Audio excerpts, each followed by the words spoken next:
Alexander Graham Bell, born Alexander Bell, March 3, 1847, August 2, 1922, was a Scottish-born inventor, scientist and engineer who is credited with patenting the first practical telephone.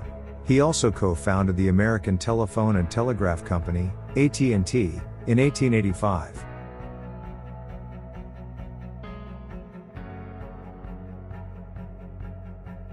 Concentrate all your thoughts upon the work at hand. The sun's rays do not burn until brought to a focus. When one door closes, another opens, but we often look so long and so regretfully upon the closed door that we do not see the one which has opened for us. Before anything else, preparation is the key to success. I have discovered that my interest in my dear pupil, Mabel, has ripened into a far deeper feeling than that of mere friendship. In fact, I know that I have learned to love her very sincerely.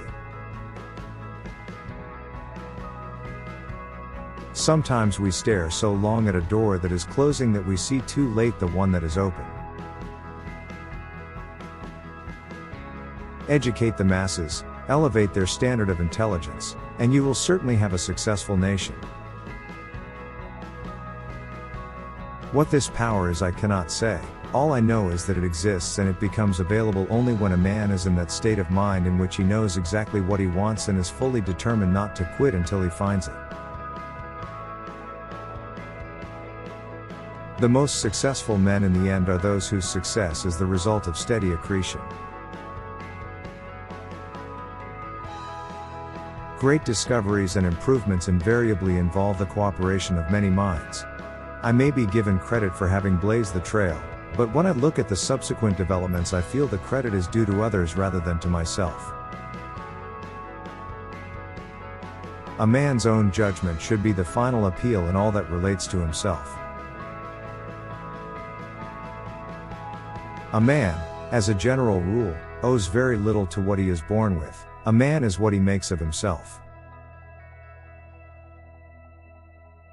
Dumbness comes from the fact that a child is born deaf and that it consequently never learns how to articulate, for it is by the medium of hearing that such instruction is acquired. I would impress upon your minds the fact that if you want to do a man justice, you should believe what a man says himself rather than what people say he says. Morse conquered his electrical difficulties although he was only a painter, and I don't intend to give in either till all is completed.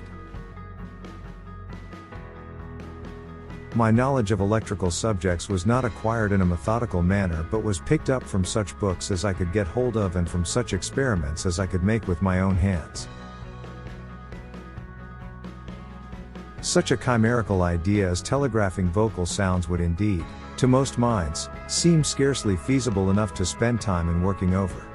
I believe, however, that it is feasible and that I have got the key to the solution of the problem. From my earliest childhood, my attention was specially directed to the subject of acoustics, and specially to the subject of speech, and I was urged by my father to study everything relating to these subjects, as they would have an important bearing upon what was to be my professional work. It is a neck-and-neck race between Mr. Gray and myself who shall complete our apparatus first. He has the advantage over me in being a practical electrician, but I have reason to believe that I am better acquainted with the phenomena of sound than he is, so that I have an advantage there. I do not recognize the right of the public to break in the front door of a man's private life in order to satisfy the gaze of the curious. I do not think it right to dissect living men even for the advancement of science. So far as I am concerned, I prefer a post-mortem examination to vivisection without anesthetics.